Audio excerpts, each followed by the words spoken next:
I stood in the garage, the hum of the treadmill still ringing in my ears, when I noticed it. Rachel's phone lay on the shelf, screen glowing with a message from an unknown number. "Can't wait to see you again tonight. Alex." My heart skipped a beat. Alex? Who the hell was Alex? It wasn't like Rachel to leave her phone behind. She was always so careful, so deliberate with her things. Maybe she was just distracted, but something in my gut told me otherwise. I had to know more. I unlocked the phone, my hands shaking slightly. I hated this, snooping around, invading her privacy. But the message, that name, it gnawed at me. My mind raced back to 6 months ago when Rachel joined that running club. She said she needed an outlet, something to relieve stress. It made sense at the time. She had been working long hours and our relationship had been strained. Running seemed like a healthy escape. But now? Now I wasn't so sure. I scrolled through her messages, each one like a knife twisting deeper. There were more from Alex. Nothing explicitly incriminating, but the tone was unmistakable. Playful, familiar, too intimate for my liking. It wasn't the Rachel I knew, or maybe the Rachel I thought I knew. The sound of the garage door opening startled me. I quickly put the phone back where I found it and tried to compose myself. Rachel walked in, smiling, still flushed from her run. "Hey, you're home early," she said, wiping sweat from her forehead. "Yeah, just finished up a little earlier today," I replied, forcing a smile. My mind was still racing, trying to connect the dots, to make sense of this. "Everything okay?" she asked, noticing my unease. "Yeah, everything's fine. Just tired, I guess," I lied. She nodded, seemingly satisfied with my answer, and picked up her phone. For a moment, I thought she might notice something was off, but she just slid it into her pocket and headed upstairs. I stood there, rooted to the spot, the weight of the message still hanging over me. Who was Alex? And what was he to my wife? That evening, Rachel casually mentioned her running club was planning a weekend trip out of town. It was meant to be a retreat of sorts, trail running, fresh air, and bonding time. She spoke about it with enthusiasm, detailing the picturesque location, the challenging trails, and the experienced coach who would guide them. His name? Alex. I tried to keep my expression neutral as she spoke, but the mention of his name sent a shiver down my spine.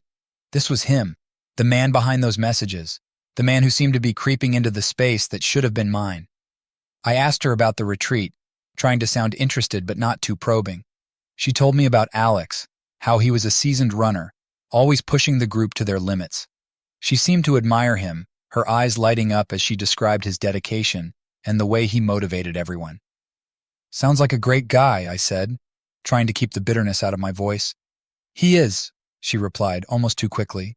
"He's really helped me push myself. You know, I've been running faster, feeling stronger." "I've noticed," I said, forcing a smile. And I had noticed.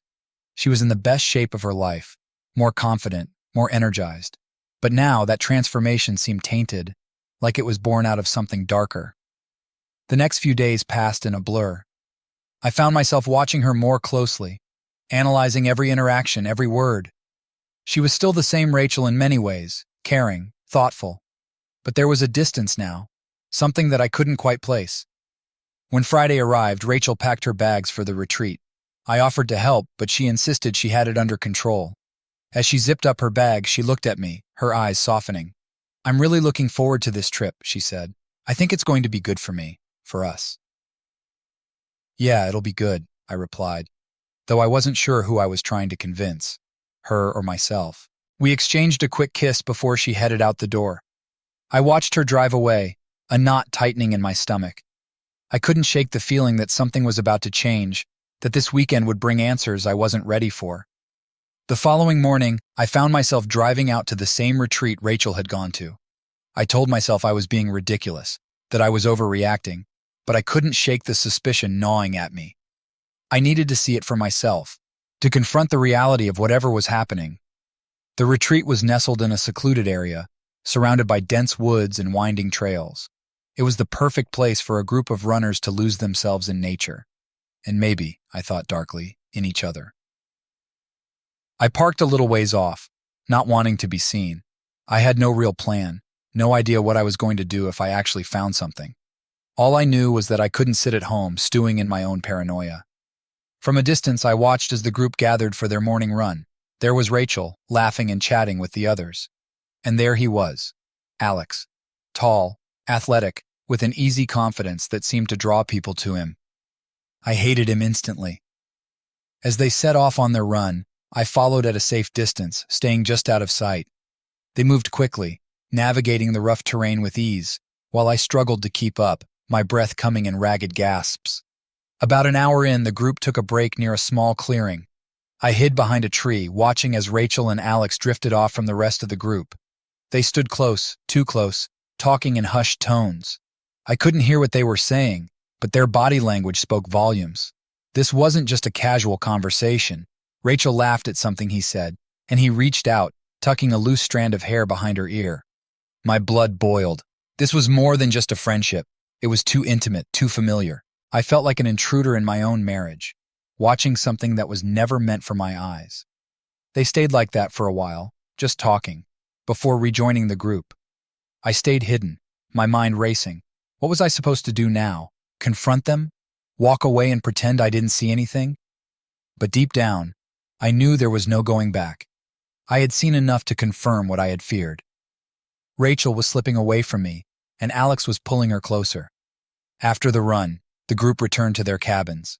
I watched as Rachel and Alex disappeared into one of them. My heart pounded in my chest, every instinct screaming at me to burst in and demand answers. But I held back, afraid of what I might find, what I might force into the open. Instead, I waited, the minutes stretching into what felt like hours. When they finally emerged, Rachel looked relaxed, almost radiant. Alex walked beside her, his hand brushing against hers in a way that was too casual, too practiced. As they parted ways, I made my move. I couldn't wait any longer. I approached Rachel as she headed back to her cabin, trying to calm the storm of emotions raging inside me. "Rachel," I called out, my voice rougher than I intended. She turned, surprise flickering across her face when she saw me. "Michael, what are you doing here?" "I could ask you the same thing," I replied, my eyes narrowing. "What's going on, Rachel? What are you really doing here?" Her expression faltered, a shadow of guilt crossing her features. "I'm here for the retreat, just like I said." "With Alex," I pressed, my voice rising. "What's going on between you two?" She looked away, her silence answering more than words ever could. I felt a sickening twist in my stomach, the confirmation of my worst fears. "Michael, it's not what you think," she began, but I cut her off. "Then what is it, Rachel? Because from where I'm standing, it looks pretty clear." She hesitated, biting her lip, as if weighing her next words carefully. "Alex and we've gotten close, but it's just a friendship." "A friendship?" I echoed, disbelief coloring my tone. "Friends don't look at each other the way you two do." Rachel looked down, her hands trembling. "I didn't mean for it to happen. I never wanted to hurt you." But she had, and we both knew it. The distance between us had grown too wide, the trust too shattered. Whatever this was between her and Alex, it had driven a wedge between us that I wasn't sure we could ever remove. I stood there watching Rachel as she walked away, her steps hurried as if she was trying to escape the truth that had just been laid bare between us.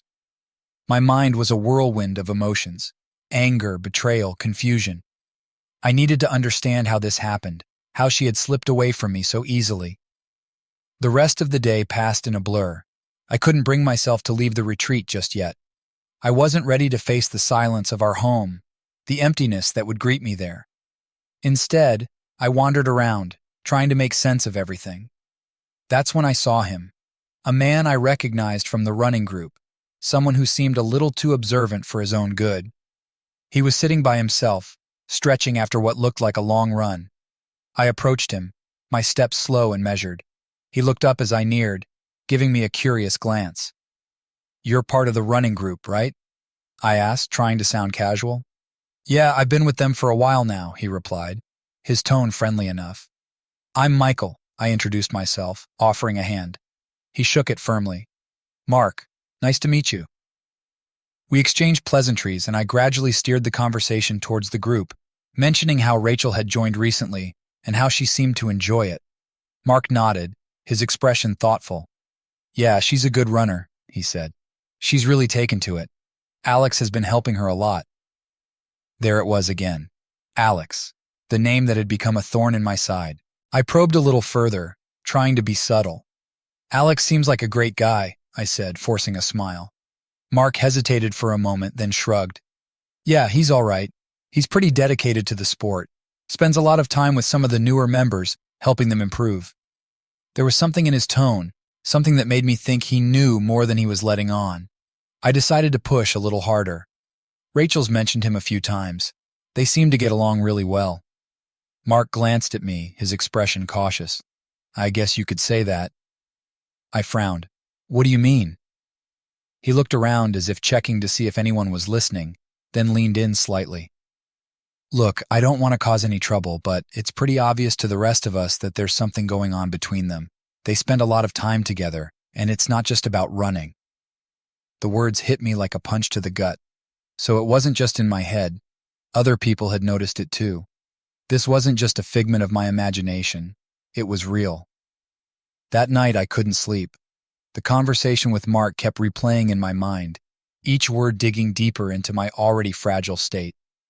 I needed answers, something concrete that would either confirm my worst fears or, however unlikely, prove me wrong. I tossed and turned for hours, the darkness of the cabin pressing down on me like a weight. Finally, around midnight, I couldn't take it anymore. I got out of bed, threw on some clothes, and stepped outside. The night was cool, the air thick with the scent of pine and earth. I walked aimlessly at first, my thoughts a chaotic mess. But as I wandered through the retreat grounds, a thought occurred to me. Rachel's phone. If there was anything that would give me a clear picture of what was happening, it would be her messages with Alex. Determined, I made my way to the cabin where I knew Rachel was staying. It was dark and quiet. The only sound, the faint rustle of leaves in the breeze. I hesitated at the door, guilt gnawing at me, but my need for answers overpowered any sense of morality. I reached for the door handle, half expecting it to be locked, but it turned easily in my hand. I slipped inside, my heart pounding in my chest. The cabin was small, just 2 rooms, and I could see the faint outline of Rachel sleeping in the bedroom. I moved silently, careful not to wake her. Her phone was on the nightstand, and I reached for it, my hand shaking slightly. I unlocked it, quickly navigating to her messages. My breath caught in my throat as I scrolled through the texts, dozens of them, all from Alex. They were intimate, flirtatious, full of inside jokes and shared secrets. But then, further down, the messages took a more serious tone. They talked about meeting in secret, about feelings that had grown too strong to ignore. One message in particular stood out, sent just a few hours ago. "I can't keep pretending, Rachel. We need to talk about what we're going to do. About us." The words blurred as tears filled my eyes. This was it. The undeniable proof that my marriage was crumbling, that Rachel had found something, or someone, else to fill the void that had grown between us. The next morning, I was up before dawn, my mind made up. I couldn't let this go on any longer. I had to confront Rachel, to lay everything out in the open, no matter how much it hurt. I waited outside the cabin, pacing nervously as the sun began to rise. When Rachel finally emerged, she looked surprised to see me, her expression a mix of confusion and something else, guilt perhaps. "Michael, what are you doing here so early?" she asked, her voice laced with concern. "I couldn't sleep," I replied, trying to keep my voice steady. "We need to talk, Rachel." Her eyes widened slightly, but she nodded, following me to a secluded spot away from the other cabins. I turned to face her, taking a deep breath before speaking. "I know about you and Alex," I said, the words heavy on my tongue. Rachel flinched, her face paling. "Michael, No, let me finish," I interrupted, holding up a hand. "I've seen the messages. I know this isn't just some friendship. You've been lying to me, Rachel. You've been cheating on me." Tears welled up in her eyes, and she shook her head, but I could see the truth in her expression. "I didn't mean for it to happen, Michael, I swear. It just happened." "That's not good enough," I snapped, my voice rising with anger and pain. "You don't just fall into something like this. You made a choice, Rachel. A choice that destroyed everything we had." She looked down, her shoulders trembling with silent sobs. I wanted to be furious, to scream and shout, but all I felt was an overwhelming sadness. How had we ended up here? How had we gone from being so in love to standing on the edge of a cliff, ready to fall into the abyss? "I'm sorry," she whispered, her voice barely audible. I never wanted to hurt you. But you did, I replied, my tone cold. And now, I don't know if there's any way back from this. For a long moment, we just stood there, the silence between us thick and suffocating. I didn't know what to do, what to say. The woman I loved, the woman I had built my life with, had betrayed me in the worst possible way. Finally, I spoke, my voice hollow. I don't know what's going to happen, Rachel. I don't know if we can fix this, but I need some time, some space to figure out what I want. She nodded, wiping her tears away. I understand. And with that, I turned and walked away, leaving her standing there alone. My heart felt like it was breaking all over again, but I knew this was the only way. I needed to find clarity, to decide if this was something we could survive, or if it was the end. The days that followed were a blur. I tried to focus on work, to keep my mind occupied, but every time I had a moment to myself, my thoughts drifted back to Rachel, to Alex, to the betrayal that had shattered my world. I hadn't spoken to Rachel since that morning. We needed the space, the time apart to process everything. But the silence was suffocating, and the questions kept gnawing at me. How long had this been going on? Why Alex? What had I done, or not done, that pushed her into his arms? I needed answers, and there was only one person who could give them to me. I found myself dialing Rachel's number, my heart pounding as I waited for her to pick up. Michael? Her voice was hesitant, unsure. Rachel, we need to talk, I said, my tone firm. I need to know the truth. All of it. She sighed, and I could hear the exhaustion in her voice. Okay, I'll come over. An hour later, she was sitting across from me in our living room, the tension between us palpable. I didn't waste any time. How long? I asked, my voice tight. About 3 months, she replied, her gaze dropping to the floor. It started out as just running together, but it grew into something more. Why him? I asked, the question that had been eating away at me. What does he have that I don't? What made you turn to him? Rachel hesitated, her fingers fidgeting with the hem of her shirt. It wasn't about him being better than you, Michael. It was never about comparing you two. It's just, he was there at a time when I felt lost. I've been feeling disconnected from everything, including us. And when I joined the running club, Alex was just available. He listened when I needed someone to talk to. Available? I repeated, my voice laced with bitterness. I was available, Rachel. I was always here, waiting for you to open up to me. I know, she whispered, her eyes glistening with unshed tears. But it was different with him. There wasn't the history, the expectations. It was easy to talk to him, to let my guard down. I didn't have to worry about hurting him because there wasn't anything to lose. Her words stung, cutting deeper than any knife could. I had been here, willing to listen, to work through whatever was troubling her, and instead, she had chosen to confide in someone else, someone who didn't have the same investment in our relationship. So what now? I asked, my voice hollow. Are you in love with him? Rachel looked up, her eyes filled with a mix of confusion and regret. I don't know. I care about him, but I still love you, Michael. I'm just so confused. I never wanted this to happen. I leaned back in my chair, running a hand through my hair as I tried to process everything she was saying. The love she claimed to still have for me felt like a distant memory, something that had been eroded by months of lies and betrayal. Do you want to be with him? I asked, the question hanging heavily between us. She shook her head slowly. I don't know what I want anymore. I'm torn between what we had and this new connection with Alex. But I do know that I don't want to lose you, Michael. Her words hung in the air, but they offered little comfort. I felt like I was standing on the edge of a precipice, with no clear path forward. The woman I loved was sitting across from me, torn between two worlds, one with me and one with another man. I need time to think, I finally said, my voice heavy with exhaustion. I don't know what to do, Rachel. I don't know if I can just forgive and forget. She nodded, her expression filled with pain. I understand. Take all the time you need. I'm sorry, Michael. I never meant for it to get this far. With that, Rachel stood up, her movements slow and deliberate, as if the weight of her actions was pressing down on her. She lingered for a moment, as if she wanted to say more, but then she turned and walked out the door, leaving me alone in the silence of our shattered home. As the door closed behind her, I felt a wave of emotion crash over me. Anger, sadness, confusion.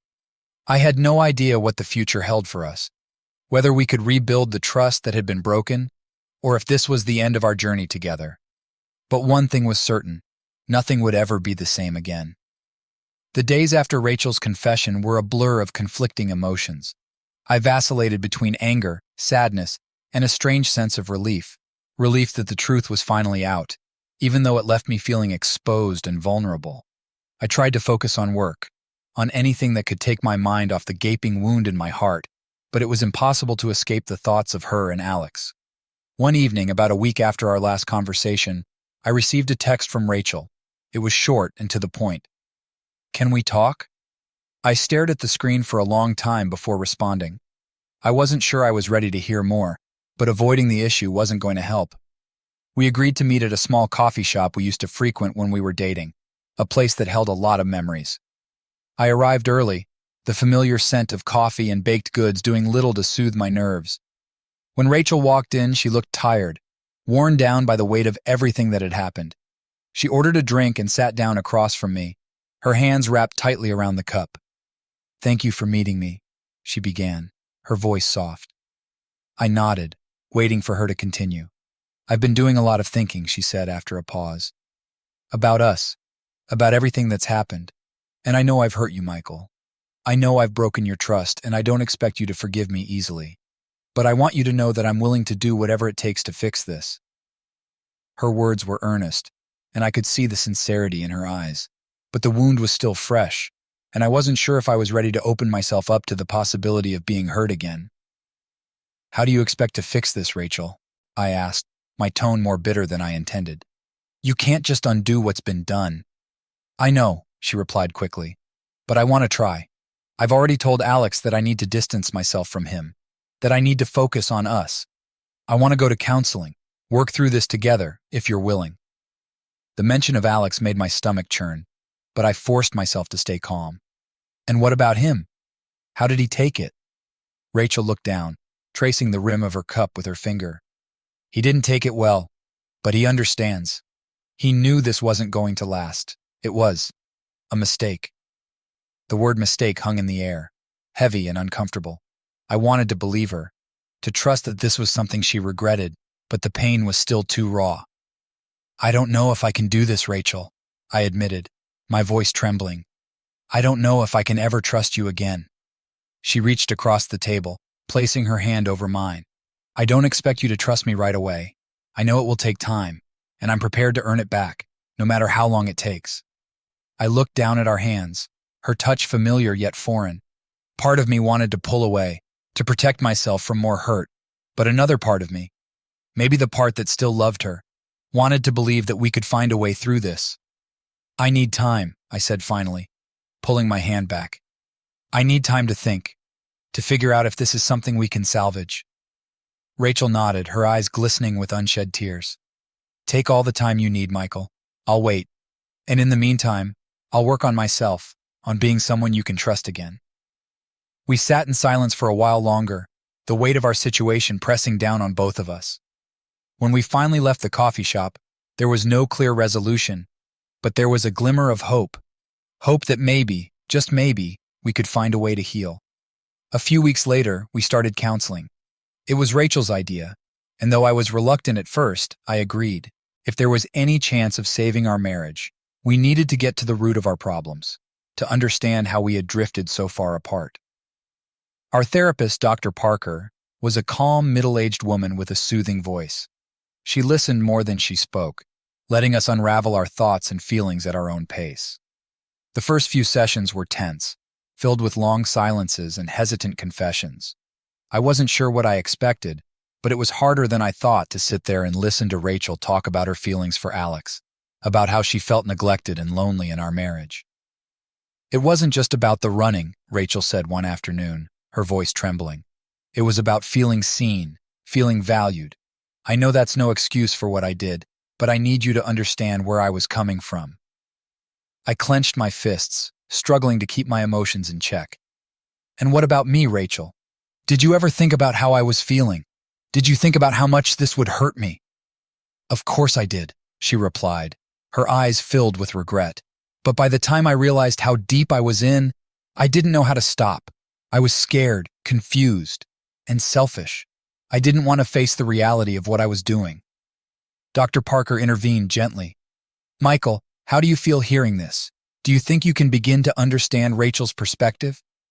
I shook my head, the anger bubbling just beneath the surface. I can understand it, but that doesn't make it okay. She betrayed me. She betrayed us. How am I supposed to just get over that? It's not about getting over it, Dr. Parker said softly. It's about working through it. Healing doesn't mean forgetting.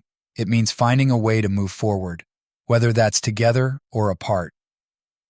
Rachel looked at me, her expression pleading. I want to move forward with you, Michael. I'm willing to do whatever it takes, but I need to know if you're willing to try. I stared at her, my heart torn between the love I still felt for her and the pain that refused to go away. I don't know, I admitted, my voice barely above a whisper. I don't know if I can ever forgive you, Rachel. But I'm here, aren't I? I'm willing to try, even if I'm not sure what that means yet. The sessions continued, each one a small step toward understanding. We talked about our past, about the good times and the bad, about where things started to go wrong. I realized that the cracks in our marriage had been forming long before Alex came into the picture. We had both been guilty of taking each other for granted, of letting the small things pile up until they became insurmountable. But knowing that didn't make the hurt go away. Each session was a reminder of what we had lost, of how far we had to go if we ever wanted to rebuild what had been broken. One evening after counseling, I decided to take a walk through the park. It was the same park where Rachel had started her running routine, and as I strolled through the familiar paths, I couldn't help but think about how everything had changed. As I rounded a corner, I saw someone sitting on a bench staring out at the lake. It took me a moment to realize it was Alex. He looked up as I approached, and for a second, we just stared at each other, the tension thick between us. Michael, he said finally, his voice cautious. I didn't expect to see you here. I could say the same, I replied, my tone cold. He nodded, his gaze dropping to the ground. Look, I don't want to make things worse between you and Rachel. I know I'm the last person you want to see. You got that right, I said, unable to keep the bitterness out of my voice. You've already done enough, don't you think? Alex sighed, running a hand through his hair. I never meant for any of this to happen, Michael. I didn't set out to steal your wife. It just happened. Just happened, I repeated, the anger bubbling up again. That's what she said too. Like you both just tripped and fell into bed together. He flinched at my words but didn't argue. I know it sounds like an excuse, but I didn't want this. I know you have no reason to believe me, but I regret it, okay? I regret all of it. I stared at him, trying to see the man who had turned my life upside down. He looked different now, less confident, more vulnerable. For the first time, I saw him not as the enemy, but as someone who had made a terrible mistake, just like Rachel. Do you love her? I asked, the question slipping out before I could stop it. Alex hesitated, then shook his head. I care about her, but no, I don't love her. I think we both got caught up in something we didn't understand. I wasn't sure if his answer made me feel better or worse. It didn't change what had happened, but it did make me realize that this wasn't about love or passion. It was about two people who were lost, trying to find something. It was about two people who were lost, trying to find something, I said, finishing my thought out loud. But what about me, Alex? What about the wreckage you left behind? He looked genuinely pained, as if my words had struck a chord. I can't change what happened, Michael, and I'm not asking for forgiveness. I just want you to know that I'm sorry. I never wanted to hurt you. I took a deep breath, trying to steady the whirlwind of emotions inside me. Sorry doesn't fix anything. It doesn't erase what you did. I know, Alex said quietly, but I've stayed away from Rachel just like she asked. I want to make this right, even if it means stepping back completely. I couldn't help but feel a slight twinge of respect for his honesty. He could have tried to justify his actions, could have lied about his intentions, but he didn't. And maybe that was worth something, even if it wasn't enough to undo the damage. We stood in silence for a moment, the cool evening air wrapping around us. I could hear the distant sound of children playing, the rustle of leaves in the trees. For a brief moment, it felt like the world had paused, giving me space to breathe, to think. "I don't know where Rachel and I are going to end up," I said finally, my voice steady. "But whatever happens, I need to figure it out without you in the picture. We need space to heal, if that's even possible." Alex nodded, his expression solemn. "I understand, and I'll respect that. You won't see me around anymore, Michael. I'll make sure of it." He stood up from the bench, giving me one last look before walking away. As he disappeared into the distance, I felt a strange sense of closure. It wasn't complete, and it certainly wasn't satisfying, but it was something. A step toward moving on, even if I didn't know where that path would lead. The following weeks were a mix of small progress and setbacks. Rachel and I continued with counseling, slowly unraveling the layers of pain and misunderstanding that had built up over the years. It wasn't easy. Every session felt like a battle between my desire to hold on to the hurt and my hope that we could somehow find our way back to each other. One evening, after a particularly exhausting session, Rachel suggested we go for a walk in the park. It had been a long time since we had done anything together that didn't involve rehashing the past, and though I was hesitant, I agreed. We walked in silence at first, the sounds of the city around us a comforting backdrop. As we approached the lake, Rachel spoke up. "Do you remember when we used to come here on weekends just to get away from everything? We'd sit by the water for hours talking about nothing and everything." I nodded, the memory bringing a faint smile to my lips. "Yeah, I remember. It feels like a lifetime ago." "It does," she agreed, her voice tinged with sadness. "But those were good times, weren't they?" "They were," I admitted, the nostalgia warming something inside me that had been cold for too long. We continued walking, the conversation shifting to lighter topics: work, plans for the future, even memories of trips we had taken together. It felt strange, almost surreal, to talk like this after everything that had happened. But it also felt good, like a small piece of normalcy had returned. As we rounded the lake, Rachel stopped and turned to me. "Michael, I know we have a long way to go, but do you think there's still a chance for us? Do you think we can find our way back to what we had?" I looked at her, really looked at her, for the first time in what felt like ages. The woman standing in front of me was the same person I had fallen in love with years ago, but she was also different, changed by the choices she had made, just as I was changed by the pain I had endured. "I don't know if we can ever go back to what we had," I said honestly, "but maybe that's okay. Maybe we can build something new, something better." Her eyes searched mine, and for a moment, I saw a glimmer of hope there, a hope that matched the tentative optimism I felt inside. "I'd like that," she said softly. "I'd like that a lot." We stood there for a long time, the cool evening air wrapping around us as the sun dipped below the horizon. It wasn't a perfect moment, and it certainly wasn't the end of our struggles. But it was a beginning, a new chapter in our story, one that we would have to write together, day by day. As we walked back toward the car, hand in hand, I felt a sense of peace that I hadn't felt in a long time. It wasn't the end of our journey, but it was a step forward, a step toward healing, toward rebuilding, and toward finding our way back to each other. The following days were marked by a cautious optimism. Rachel and I began to spend more time together, not just in counseling, but also doing the little things we had once taken for granted. We cooked dinner together, watched movies, and even started going on morning runs, something we hadn't done in years. It was an attempt to rebuild what had been lost, to reconnect in a way that felt natural rather than forced. But despite these efforts, there was always an undercurrent of tension, a sense that we were walking on eggshells around each other. The memory of what had happened was still too fresh, the wounds too raw to ignore. Every laugh, every shared moment, was tinged with the knowledge of what lay beneath the surface. One evening, as we were sitting on the couch, Rachel turned to me with a serious expression. "Michael, I need to ask you something." I tensed slightly, bracing myself for whatever was coming. "What is it? Do you think you'll ever be able to fully forgive me?" Her voice was quiet, but I could hear the vulnerability in it, the fear that the answer might be something she didn't want to hear. I took a deep breath, considering my words carefully. "I don't know, Rachel. I want to. I really do. But it's not something that can happen overnight. Trust is something that has to be earned back, and that takes time. She nodded, her eyes filled with a mixture of relief and sadness. I understand. I needed to know where you stand. I don't want to keep pushing if you don't think we can get past this. We can, I said firmly, but it's going to take a lot of work from both of us. We have to be honest with each other, even when it's hard. I'm willing to do that, she replied, her gaze steady. I want us to make it, Michael. I want us to be better. I do too, I said, reaching out to take her hand. But we have to be realistic.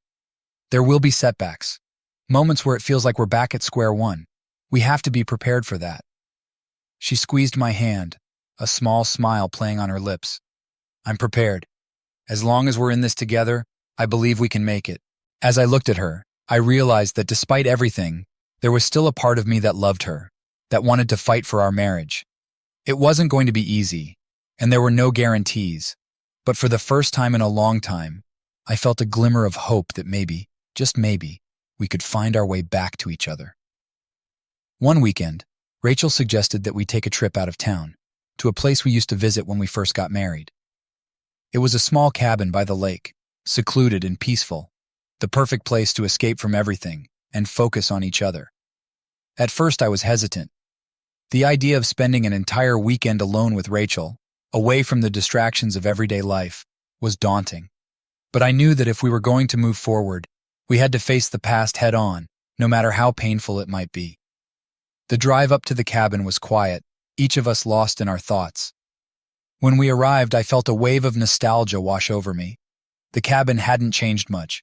Same old wooden floors, the smell of pine, the sound of the lake lapping gently against the shore. It was like stepping back in time, to a simpler, happier period in our lives. We spent the first day settling in, unpacking and getting reacquainted with the place.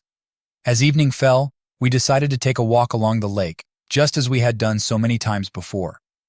The sunset cast a warm golden glow over the water, and for a moment it felt like nothing had changed. I've missed this, Rachel said softly, breaking the silence. I've missed us. Me too, I admitted, my voice barely above a whisper. But things are different now.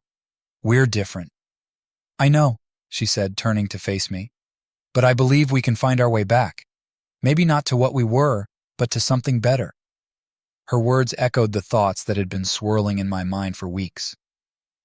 I wanted to believe that we could rebuild, that we could create something stronger out of the ashes of our past. But I also knew that it wouldn't be easy, that there were still hurdles we hadn't faced yet. As we walked back to the cabin, Rachel suddenly stopped and took a deep breath. Michael, there's something I need to do, something I've been putting off. What is it? I asked, concerned by the seriousness in her tone. I need to write to Alex, not to reopen old wounds, but to get closure. I need to tell him that it's really over, that I'm committed to making our marriage work. The mention of Alex made my stomach tighten, but I knew she was right. Do you think that's necessary? You've already told him it's over. Yes, she said, her voice firm, but I need to do it properly. I need to close that chapter of my life for good, so I can focus on us without any lingering doubts. I hesitated, then nodded. If that's what you need to do, then do it. But make sure it's really over, Rachel. I can't go through this again. I promise, she said, her eyes full of determination. This is about us, Michael. I'm choosing you, and I want to prove that. That night, as I lay in bed, I thought about what Rachel had said. It was clear that she was committed to making things right, but I couldn't shake the feeling that there were still unresolved issues between us, issues that wouldn't just disappear with time. But I also knew that this weekend was a chance for us to confront those issues, to face the past together, and decide if we were truly ready to move forward. The next morning, I woke up to the sound of birds chirping outside the cabin. Rachel was already up, sitting by the window with a cup of coffee in her hands. She looked peaceful, more relaxed than I had seen her in months. Morning, I said, joining her by the window. Morning, she replied, giving me a small smile. I've been thinking about everything we've talked about, and I want to make a fresh start, not just with you, but with myself. I raised an eyebrow, curious. What do you mean? I've realized that part of the reason I got so lost was because I didn't know who I was anymore. I was trying to be everything to everyone, wife, mother, career woman, and somewhere along the way, I lost sight of myself. I need to find that person again, to rediscover who I am outside of all those roles. Her words struck a chord with me. I had been so focused on the betrayal, on the pain, that I hadn't considered how much she had been struggling with her own identity. It was a reminder that this wasn't just about our marriage. It was about two individuals trying to find their way back to themselves and each other. "So, what do you want to do?" I asked, genuinely curious. "I want to start small," she said, her eyes bright with determination. "Maybe take up a hobby, something just for me. And I want to focus on us, on rebuilding our relationship in a way that's healthy and honest." I nodded, feeling a sense of relief. "I think that's a good idea. We both need to take care of ourselves if we're going to make this work." The rest of the weekend passed in a blur of quiet moments and deep conversations. We talked about our hopes and fears, about what we wanted for the future, both individually and as a couple. It was the most open and honest we had been with each other in years, and it felt like a weight had been lifted off our shoulders. Before we left the cabin, Rachel sat down to write her letter to Alex.